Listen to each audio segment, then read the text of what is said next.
자, 물리변화, 화학변화부터 보시도록 하겠습니다. 자, 물질변화 보시면 대설중학교 프린트에 물질변화로 어떻게 나오냐면 선생님이 수업 시간에 그림 그려준 거 기억하시죠? 그거 나와요. 보세요. 선생님이 이렇게 하얀 색깔 그리고 산소라고 봅시다. 자, 노란 색깔로 표현을 한 다음에 이건 뭐라고 부른다? 그래, 수소라고 불러보자. 그런데 제가 이걸 몇 개 그릴 거냐면, 자, 가깝게 해서 2개를 그려보도록 하겠습니다. 그러면 우리 이거 뭐라고 부르죠? 맞아요. 수소가 2개에 산소가 하나인 물 분자가 몇 개? 그렇지, 2개. 그거 그렸어요. 근데 제가 이거를 배열을 다르게 한번 해볼게요. 자, 어떻게 할 거냐면요. 얘는요. 이 분자요. H2O 요 덩어리를 우린 분자라고 부르잖아요. 그죠? 자, 이 분자를 제가 쪼개보도록 하겠습니다. 어떻게 해요? 쪼개 원자로. 그치? 그래서 하얀 공 요렇게 2개. 그리고 노란 공이 요렇게 2개씩 선생님이 그려보도록 할게요. 자, 그러면 이름이 바뀌어요. 얘 이름이 뭐예요?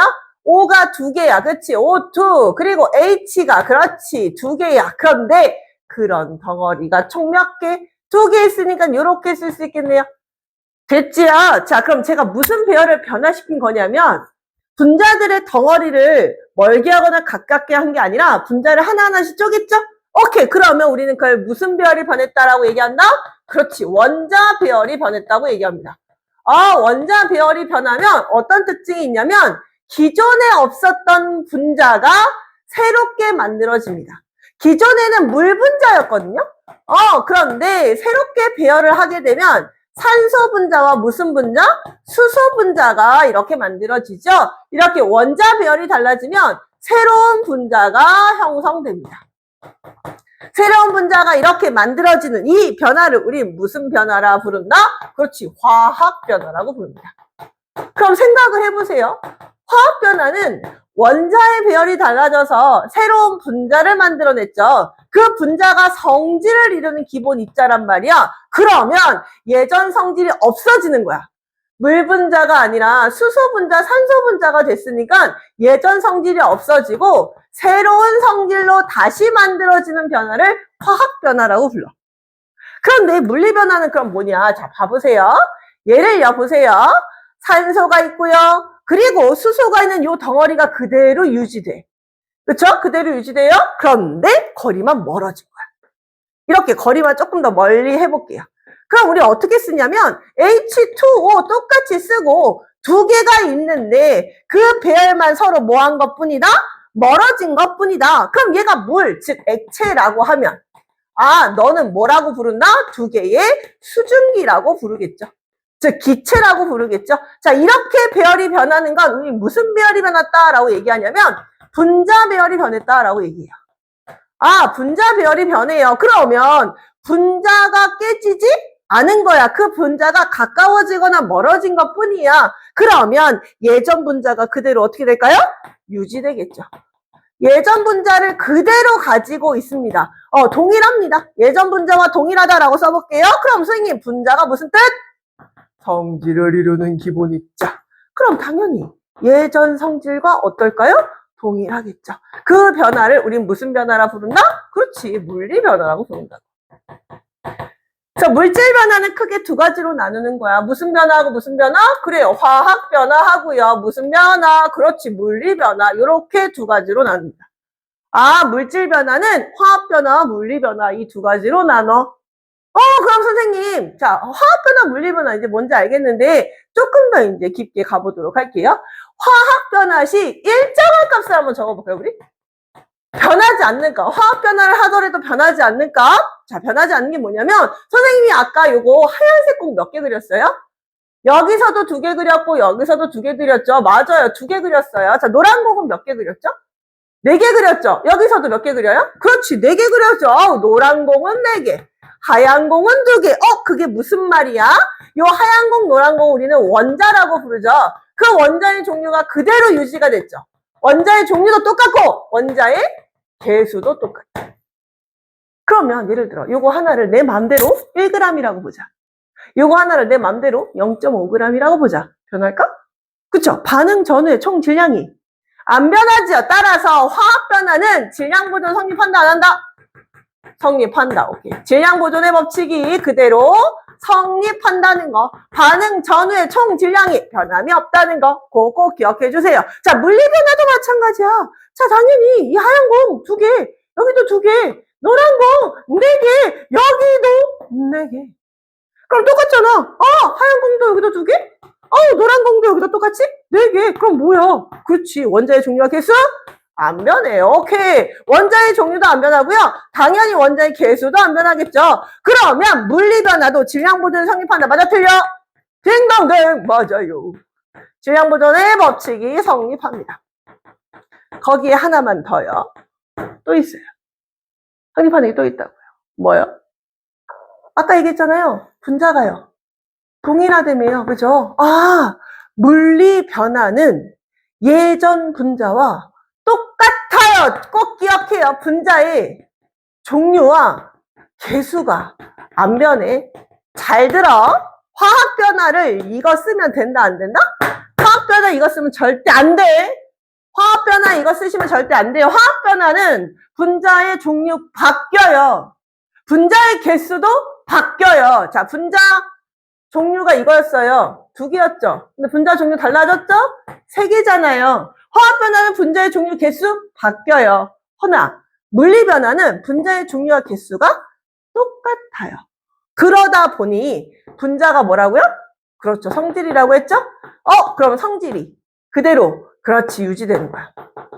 그대로 유지됩니다 라는 거를 기본 골격으로 삼아서 개념 잡아주시고, 그럼 그걸 가지고 여러분들이 물리변화입니다, 화학변화입니다, 각각의 상황으로 얘를 분류할 줄 아셔야 돼. 그럼 얘부터 보시도록 할게요. 잘 봐봐요. 선생님 뭐만 외우라 했어? 그렇지, 물리변화 얘만 외우라 했어. 물리변화의 얘를 골라주세요. 고를 줄 아셔야 돼. 물리변화예요. 첫 번째 뭐야? 모양 변화야. 단순히 그냥 찌그러졌대, 깨졌대. 그럼 모양 변화 다 물리 변화죠. 두 번째요. 당연히 상태 변화요. 자, 중학교 1학년 때 약하셨던 분들 상태 변화가 뭔지 구분을 못해. 기화, 액화, 승화, 융해, 응고 이런 것들 다 상태 변화야. 고체가 기체되고 기체가 고체되고 고체가 액체되고 액체가 고체되고 이런 것들 다 상태 변화야. 드라이아이스 크기 작아진다? 드라이아이스가 작아지면 기체 발생하잖아요. 그럼 이거 화학 변화 아니에요? 아니라고. 드라이아이스 고체였는데 이산화탄소로 만든 고체란 말이야. 그런데 그게 기체 상태로 배열만 바뀌었던 것 뿐이야. 그래서 그 상태 변화에 들어가고 물리 변화에 들어갑니다. 상태 변화는 고체가 액체, 그거 꼭 기억해 주시고, 세 번째요. 확산이요. 퍼져나가는 거. 향수병 열었더니 퍼져나가는 거. 그런 거 다 물리 변화의 예전 성질 똑같아요. 마지막 네 번째가 융해입니다. 융해. 융해래. 용해. 융해는 여기서 고체가 이치되는 거죠. 용해. 용해가 뭐야? 용매, 용지를 녹인 거, 그치? 소금물 같은 거, 그런 것들 다 물리 변화에 들어가요. 소금물, 설탕물 이런 것들 다 녹이는 거, 그런 거 다 어디에 들어간다고? 물리 변화에 들어간다고. 그럼 이걸 제외한 나머지는 다 화학 변화에 넣으시면 돼요. 연소요. 기체가 발생한대요. 어머, 앙금이 생성된대요. 어머, 색깔이 변한대요. 어머, 냄새도 변한대요. 어머, 맛도 변한대요. 너무 많아, 종류가. 그래서 요 4개 안에 여러분들이 정의할 수 없으면, 물리 변화는 요 4개 안에 정의할 수 없으면 반드시 어디에 넣어라? 화학 변화에 넣어라. 됐지요? 그거 기억해 주시고, 그거에 대한 실험이 여러분 나와요. 그거에 대한 여러분 실험, 마그네슘 가지고 합니다.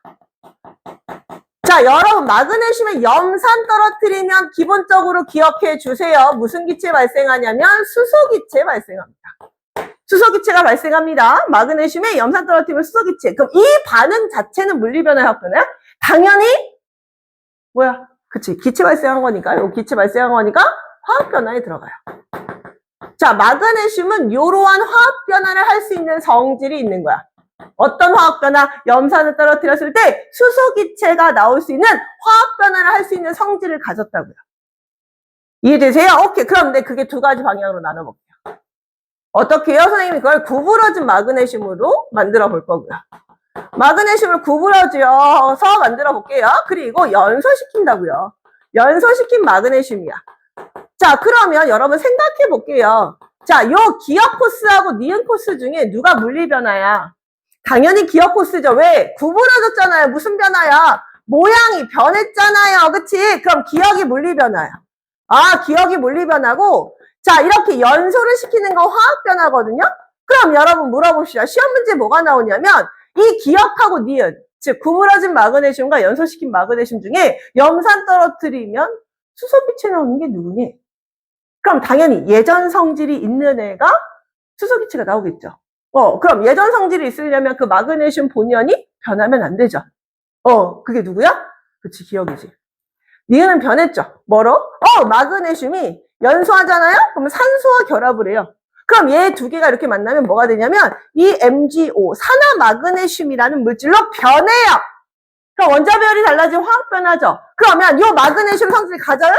못 가져요. 그래서 얘는요, 염산 떨어뜨려도 아무런 반응이 없고요.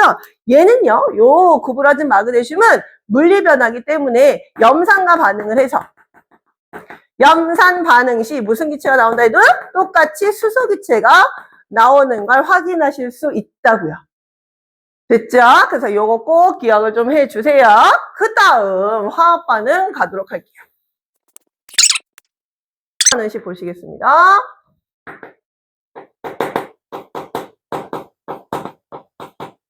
자, 화학 반응식은요, 말 그대로 실험 전 과정을 식으로 표현한 거야. 그럼 식으로 표현하기 위해서는요, 실험 전 과정이니까 실험하기 전 상황과 실험한 후 상황이 한 식으로 표현돼야겠죠. 제일 중요한 게 제가 뭐라 했어요? 그쵸? 화살표라고 했어요. 요 화살표. 화살표를 기준으로 요 앞쪽은 반응 어떤 물질? 그렇지. 얘는 반응 전 물질.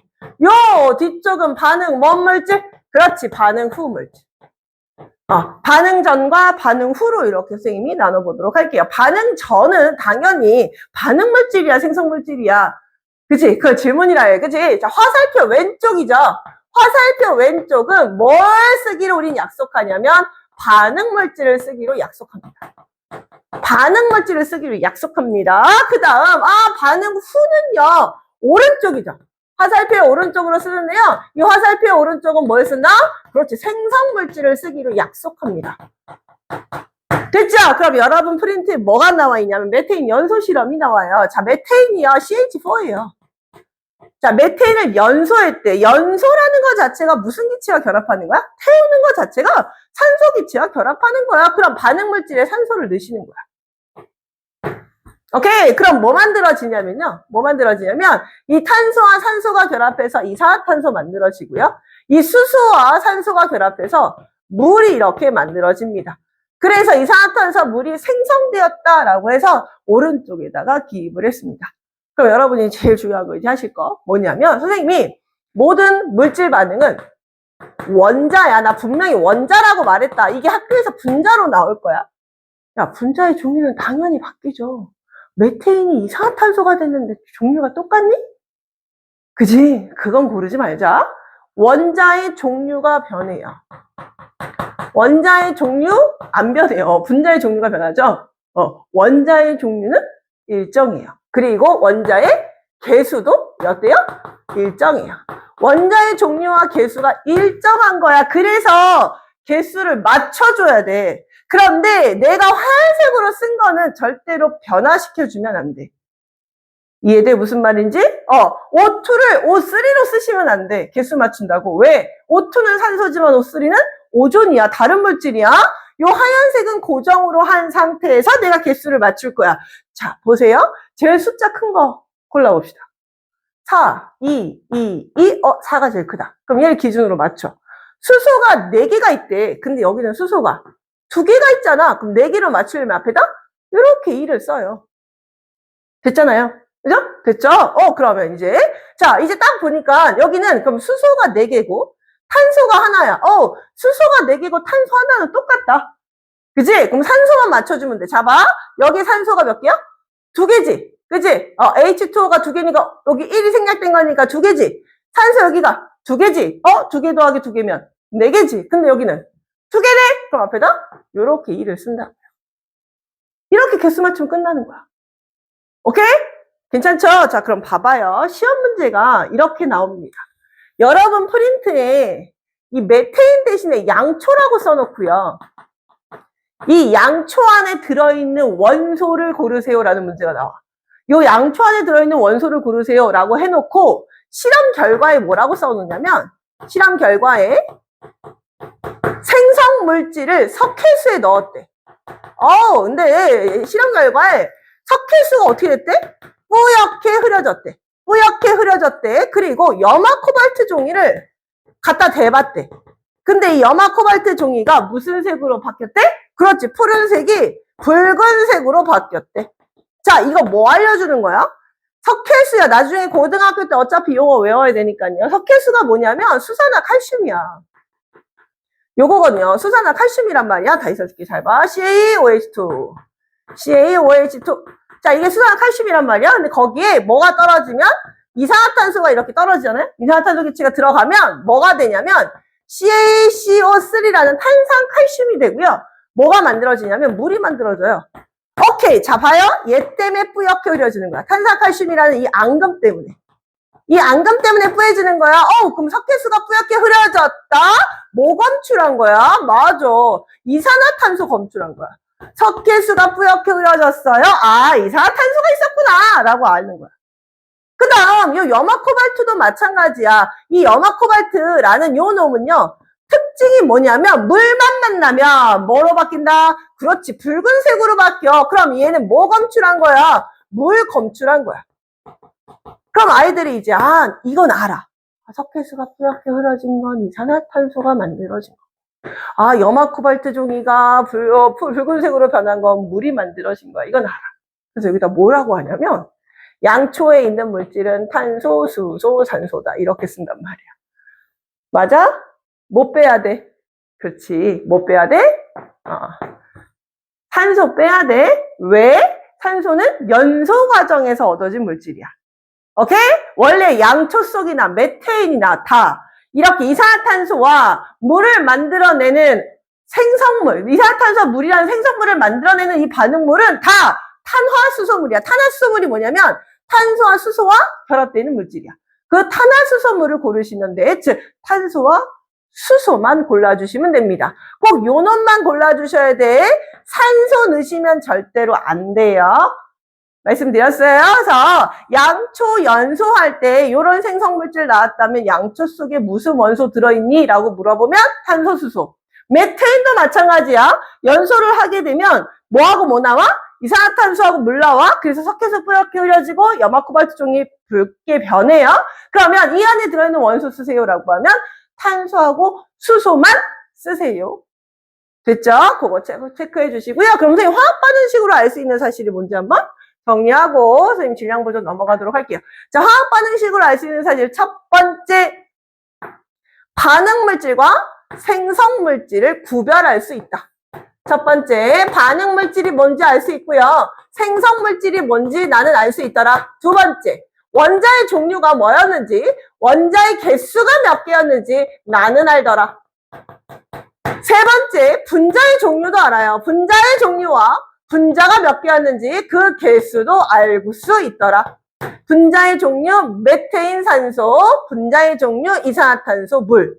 반응 전후 원자의 종류는 일정하지만 분자의 종류는 변해. 허나 분자의 종류가 뭔지는 알 수 있다고.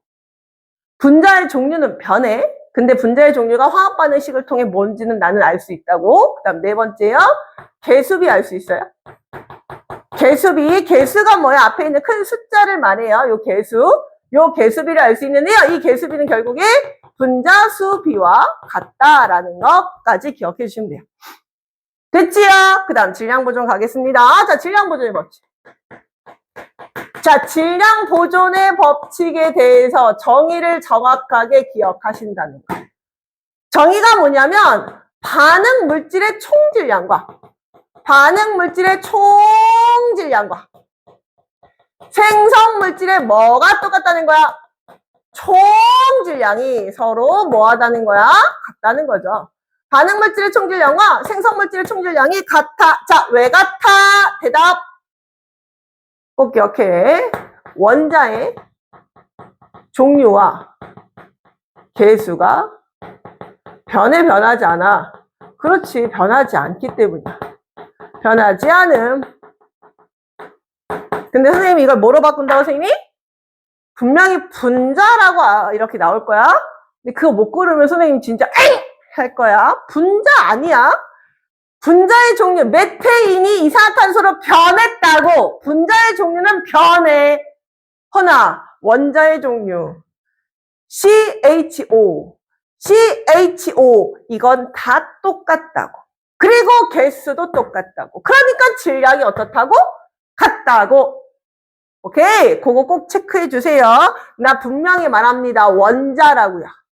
원자의 종류와 개수가 변함이 없습니다. 그럼 봐볼게요. 화학 반응식을 한번 써보도록 할까요? 선생님이 여러분 실험은 분필 가지고 탄산 칼슘의 염산을 떨어뜨리면 뭐가 된다고? 그래요. 염화칼슘과 물과 뭐가 된다고? 이산화탄소 기체가 된다고. 그러면 반응물질의 총질량과 반응물질의 총질량, 요 총질량하고요. 선생님이 뚜껑을 닫았어. 뚜껑을 닫고 생성물질의 총질량, 생성물질의 총질량과 뚜껑을 열고 생성물질의 총질량이 어떻죠? 비교해 볼게요. 반응물질의 총질량과 뚜껑을 닫은 상태에서 생성물질의 총질량은 어떻다고? 같다고. 그런데 뚜껑을 열어버린 상태에서는 생성물질의 질량이 어떻다고? 작다고. Why? 이게 더 크다고. 왜? 얘가 날아갔기 때문에. 맞죠? 오케이, 그럼 봐봐요. 얘는 질량이 줄어들었다. 어이구, 질량 보존이 성립하지 않는다. 맞아? 아니라고. 질량 보존 성립한다고. 질량 보존이 성립한다고. 왜? 왜 성립해? 그래. 왜? 선생님 뭐라 했어? 생성물질의 총질량과 반응물질의 총질량이 어떻다고? 같다고. 그럼 생성물질 안에 이미 뭐가 들어가 있는 거야? 이산화탄소가 들어있잖아. 그럼 얘 포함을 시키면 결국에 질량이 똑같은 거야. 근데 뚜껑을 열어버렸기 때문에 얘를 포함을 못 시킨 거일 뿐이잖아. 그지? 그럼 만약에 얘를 포함을 시키면 질량이 같잖아. 그지? 오케이. 그럼 질량 보존 법칙은 성립하는 거야. 오케이? 뚜껑을 열어서 이산화탄소가 날아갔기 때문에 예전과 조금 질량이 줄어든 거일 뿐, 이산화탄소를 가둬놓으면, 생성물질을 총 가둬놓으면 질량이 보존돼. 그래서 질량 보존이 성립한다는 거 꼭 기억해 주세요. 질량 보존 성립합니다. 자, 요거 하나 하고요. 하나 더. 선생님이 금속이요. 선생님이 양팔 저울에다가 금속 2개를 똑같이 수평을 맞춰 보도록 할게요. 자, 여기 금속, 여기 금속. 자, 수평을 맞춘 상태에서 한쪽만 선생님이 가열을 했어? 그러면 질량이 어떻게 된다고? 가열한 쪽으로 기운다고. 왜? 금속이 누구랑 결합해? 산소랑 결합해. 그래서 산화 금속이 되어서 산소랑 결합했기 때문에 질량이 늘어난다고. 그런데 질량이 늘어났기 때문에 질량 보존이 성립하지 않는다. 그건 아니라고. 왜? 반응물질 안에 이미 난 뭘 포함시켜야 돼? 산소를 포함시켜야 돼. 그럼 생성물질도 산소가 포함된 결과물이랑, 즉 산소를 포함시킨 반응물이랑 산소를 결합시킨 결과물이랑 질량은 무조건 어떨 수밖에 없다? 같을 수밖에 없다. 오케이. 그래서 질량 보존은 성립합니다. 라는 것까지 기억해 주세요.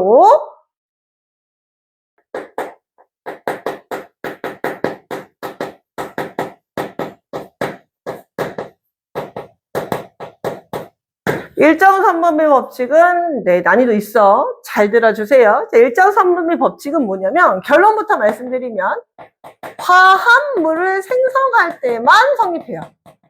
화합물 생성 시야. 화합물이 뭐지?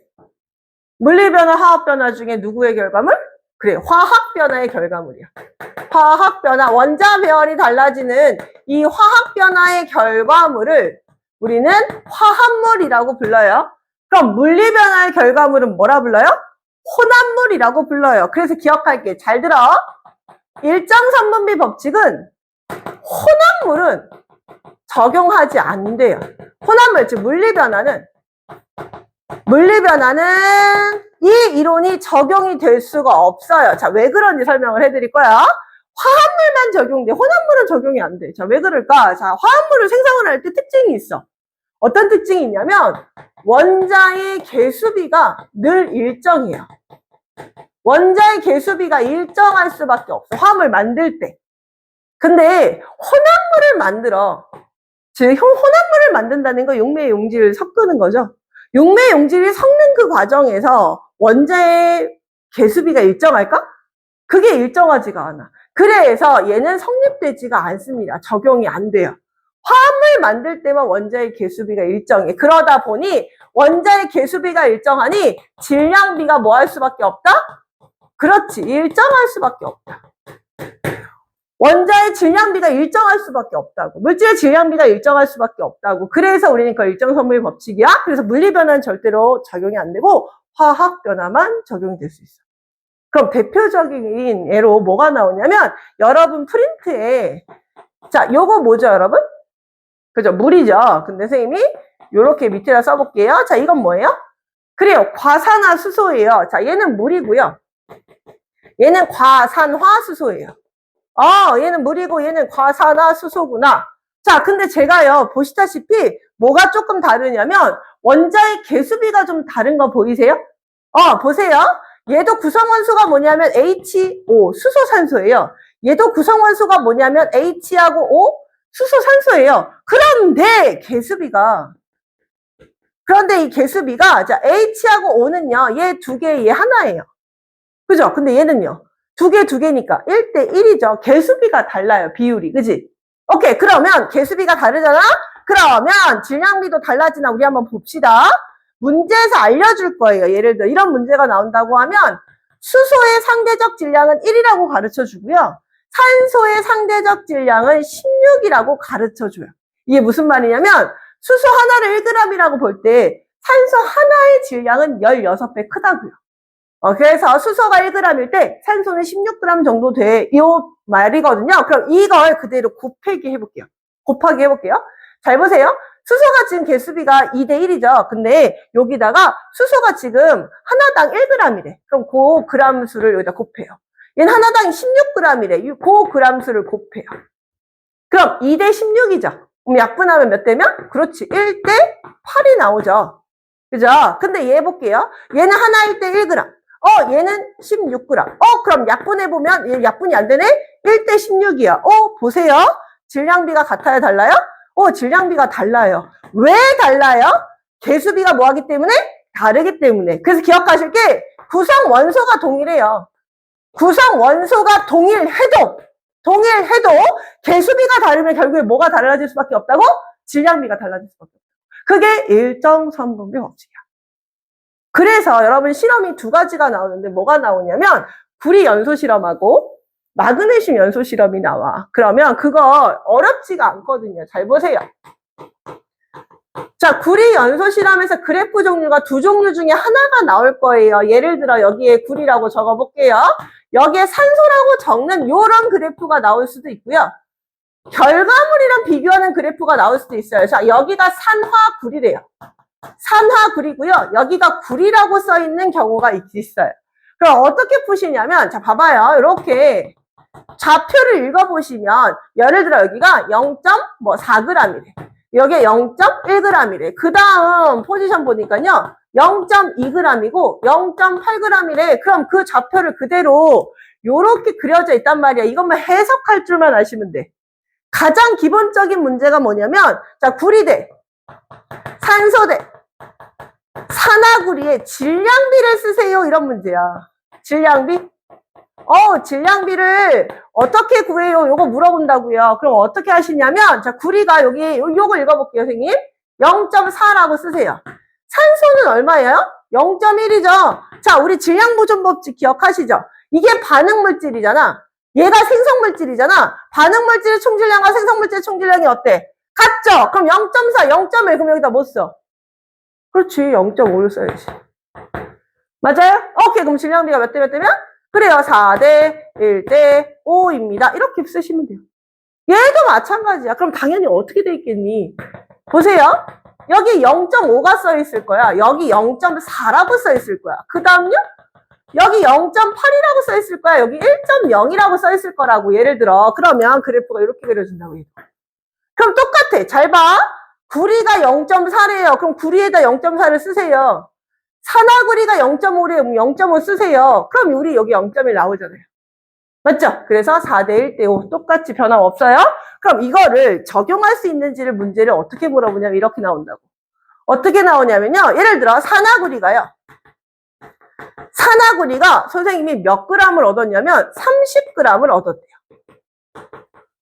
그럼 그 안에 구리는 몇 g이 있고 그 안에 산소는 몇 g이 있어. 그런 문제야. 그럼 봐봐요. 해볼게요. 구리 대 산소 대 아까 산화구리가 질량비 몇 대 몇 대 몇 얻었다고요? 4대 1대 5를 얻었다고요. 자, 문제에서 제시해준 값 30g을 여기다 적어보세요. 자, 몇 배 커졌어? 6배 커졌잖아. 모두 6배 키워. 6, 4. 그렇지, 24g.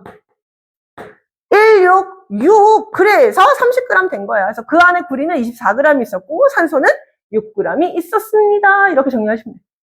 오케이. 그래서 이 문제나, 구리 연소 문제나, 마그네슘 가지고도 똑같이 나와.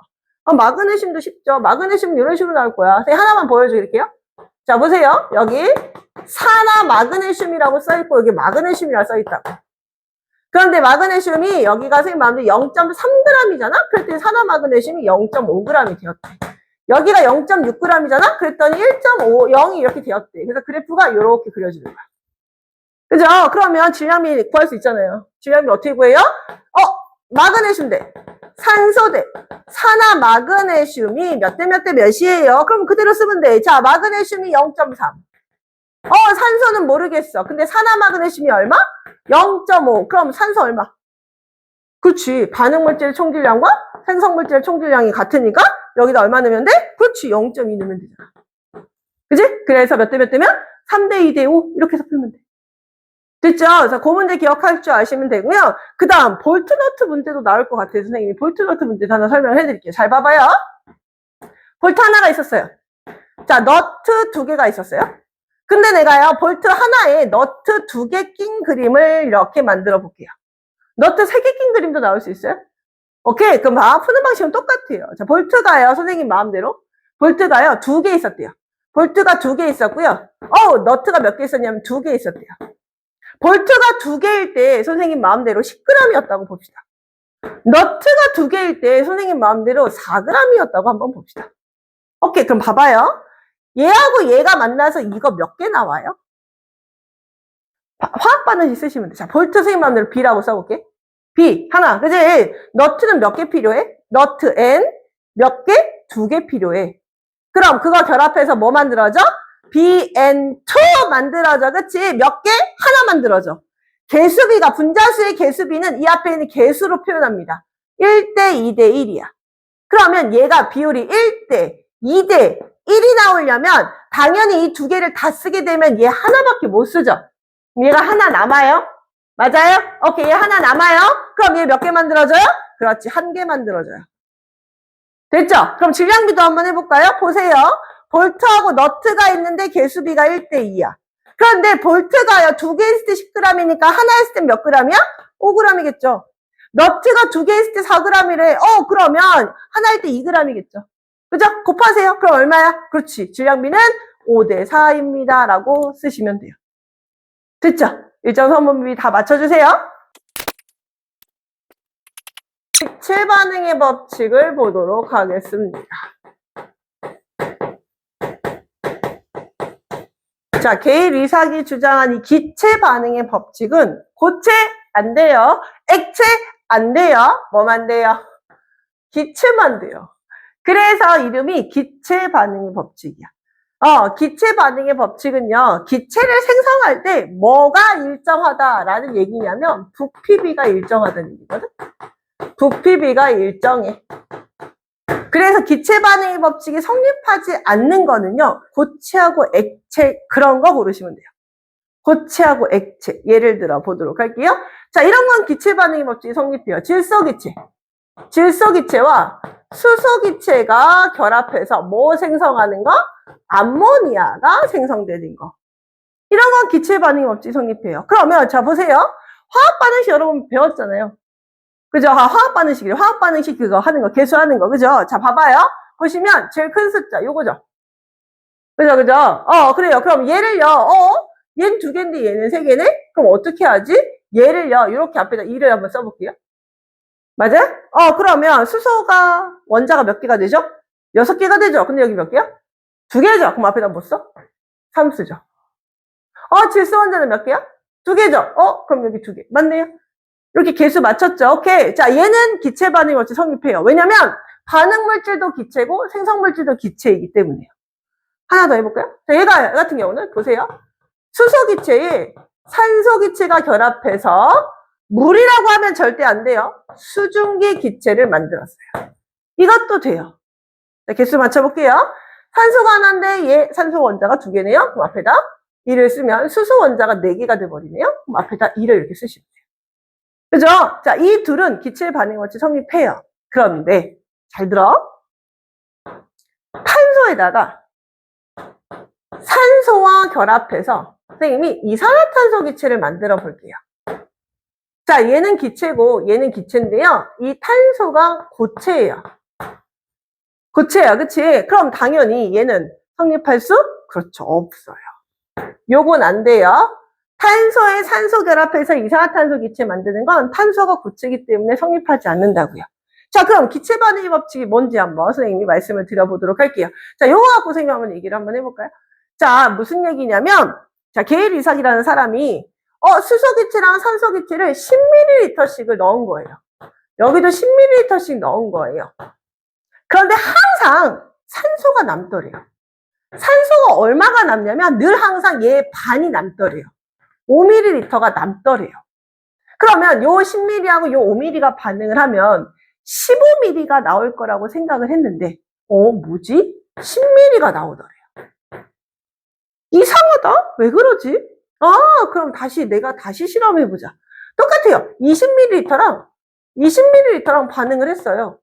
그런데 항상 산소가 반이 남더래요. 10ml만 반응하더래요. 그리고 수소기체와 똑같은 20ml가 수증기로 나오더래요. 그래서 이 사람이 수소기체랑 산소기체랑 만들어서 수증기 만들 때 부피비가 정확하게 몇 대 몇이야? 2대 1대 2라는 걸 확인을 해요. 그래서 이 사람이 그림을 그려요.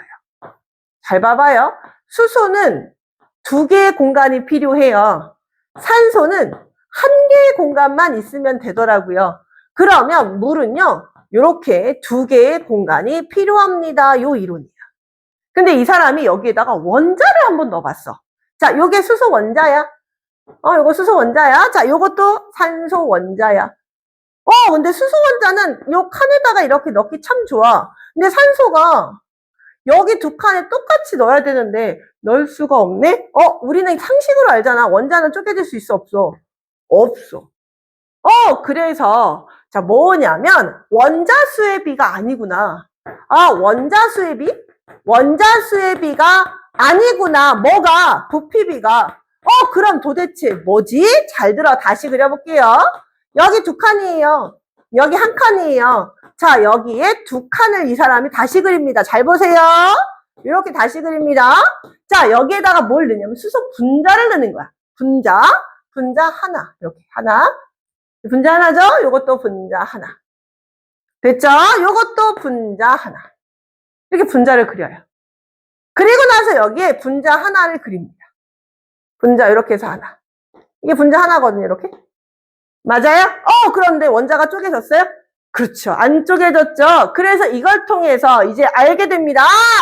부피비는 결국에 누구 비와 같구나? 그렇지. 분자수비. 분자수비와 서로 어떻구나? 같구나라는 걸 아시면 돼요. 부피비는 결국에 누구랑 같다고?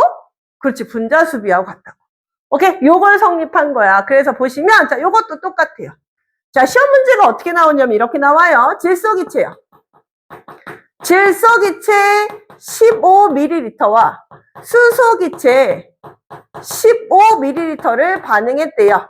반응 후 남은 기체는 무엇이며 얼마 남았습니까? 남은 기체. 남은 기체 종류와 부피는 각각 얼마입니까? 라고 문제에서 나올 수 있고, 두 번째, 생성물인 암모니아 기체는 얼마큼 생성되었습니까? 부피가 얼마입니까? 이런 문제라고요. 자, 그럼 어떻게 하실 거냐면 잘 볼게요. 선생님이 아까 뭐라고 얘기했어요? 부피비는 결국에 뭐하고 똑같다고요?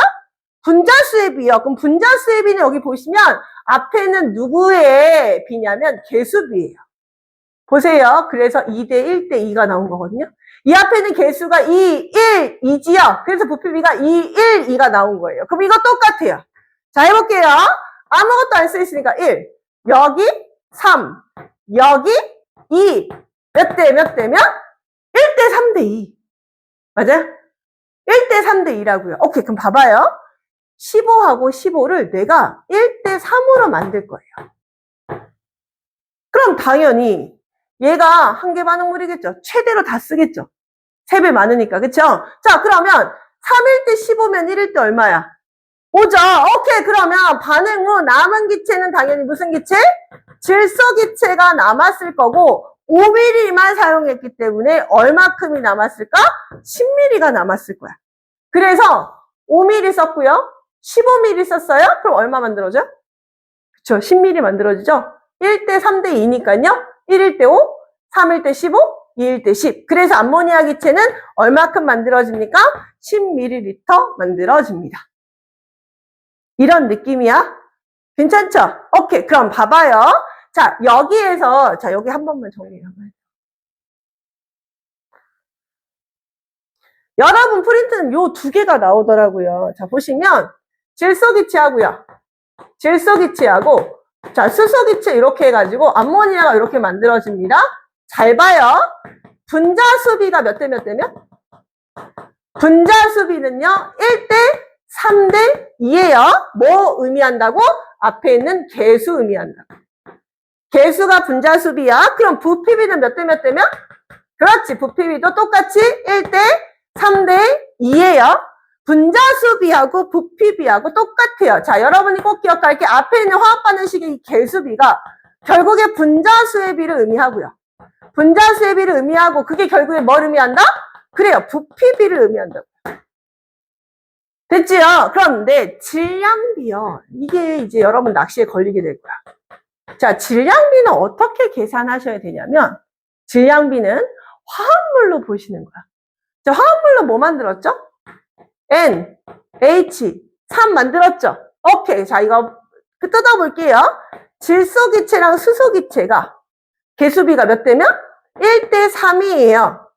그런데 상대적인 질량값이 질소가 14거든요. 14예요. 수소가 몇이냐면 1이에요. 이걸 문제에서 가르쳐 줄 거예요. 그럼 여기다가 곱하기 14를 하고요. 여기다 곱하기 얼마예요? 1을 해요. 오케이? 곱하기 1을 합니다. 그럼 여기 14대 얼마야? 3이죠. 그래서 질량비는 얼마냐면요. 질량비는 어디다 써줄까? 보세요. 질소기체가 14일 때, 질소기체가 14일 때 수소기체가 3이 되고요. 질량 보존 법칙으로 인해서 암모니아는 17이 나올 거예요. 괜찮아요? 그래서 14대 3대 17이야. 괜찮니? 오케이, 요거요. 자, 하나만 더 할게요, 선생님이. 밑에다 수소 요것도 한번 해드려 볼게요. 자, 수소기체하고요. 산소기체가 결합을 했어요. 근데 얘가 두 개 필요해서 수증기가 요렇게 만들어지지요. 잘 볼게요. 분자수비가 몇 대 몇 대면? 분자수비는요, 요거 몇, 그렇지, 요거 2, 요거 몇, 요거 1, 요거 몇, 요거 2. 그래서 2대 1대 2예요. 그게 결국에 무슨 비라고요? 부피비라고요. 부피비가 몇 대 몇 대면? 2대 1대 2라고요. 그런데 질량비는 아니라고. 질량비는 어떻게 계산하셔야 되는 거냐면, 자, H2O. 아까 했었죠? 수소, 산소로 이루어져 있는데, 개수비가 2대 1이야. 수소는 하나당 상대적 질량이 산소는 하나당 상대적 질량 16. 그럼 2대 16이니까 약분해서 몇 대 몇 대면? 얘가 1이면 얘가 8이야. 그럼 얘는 얼마 만들어져? 질량 보존의 법칙에 의해서 9가 만들어진다. 그래서 분자수비하고 질량비는 전혀 관계없어.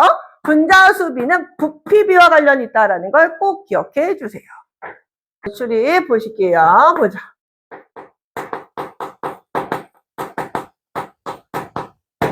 자, 화학 반응을 할 때 에너지가 항상 출입을 하거든요. 들어올 수도 있고 나갈 수도 있어. 자, 우선 들어오는 반응은 우리는 무슨 반응이라 부르냐면 흡열 반응이라고 해요. 흡열 반응. 말 그대로 열 에너지를 뭐 해야 돼? 흡수해야 돼. 열 에너지를 흡수하는 반응. 그러면 흡열 반응은요, 대부분 어떤 경우에 흡열 반응을 하냐면 엄청 안정했었어, 물질이.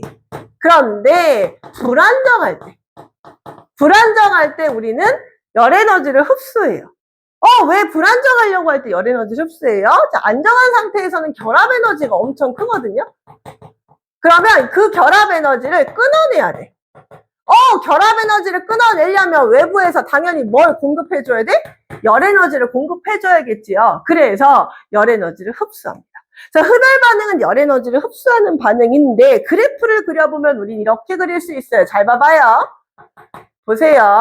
에너지하고, 자, 에너지를 시간에 따라 선생님이 한번 그려보면 처음에는요, 에너지가 낮은 상태예요. 왜냐면 안정한 상태니까요.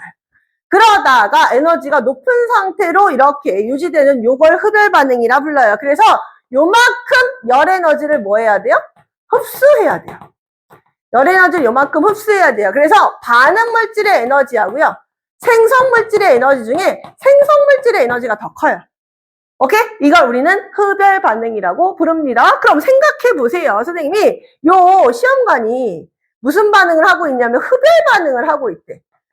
그러면 외부에서 열 에너지를 모두 뭐 해야 돼? 흡수해야겠지요. 그래요. 열 에너지를 이렇게 갖고 들어와야 돼.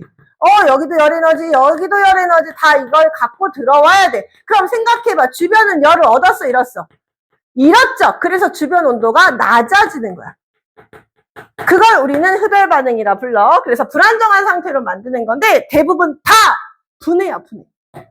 분해가 불안정한 상태야. 대표적인 예가 물의 전기분해야.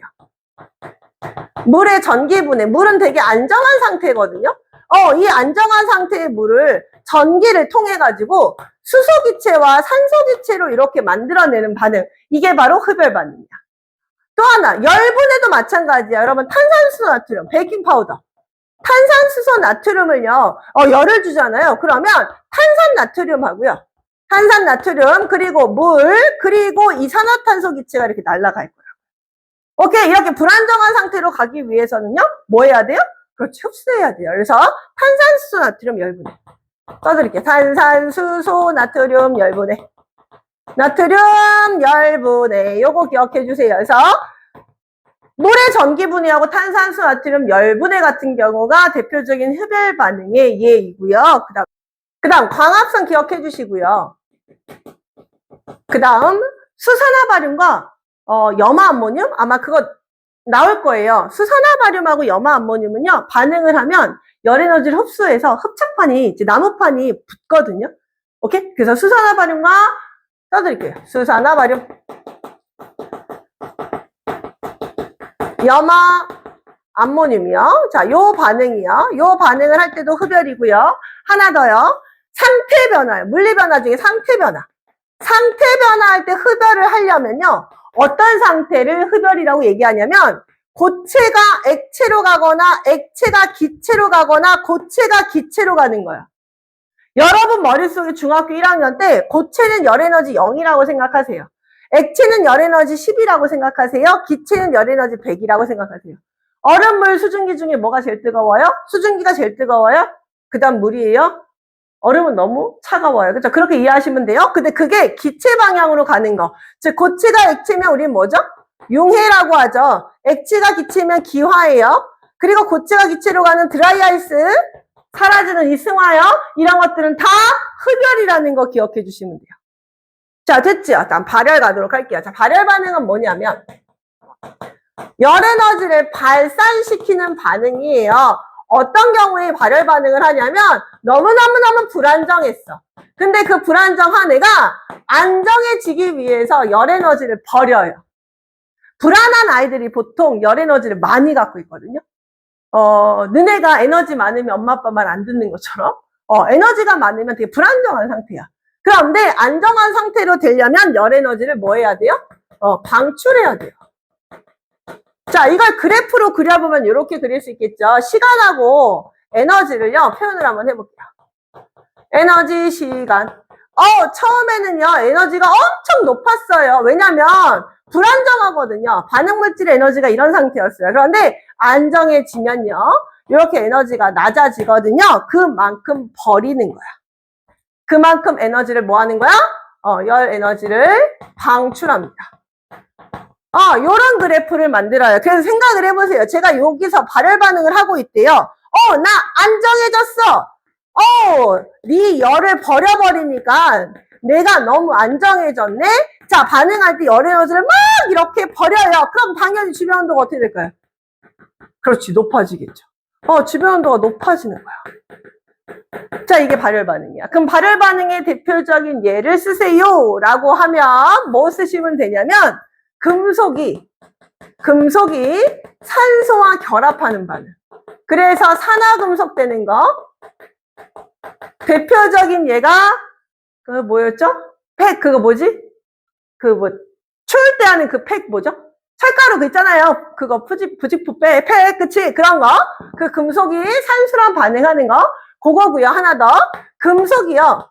염산하고 반응을 해서 수소기체 나오는 이런 거 있죠. 이런 것들도 다 발열 반응이에요.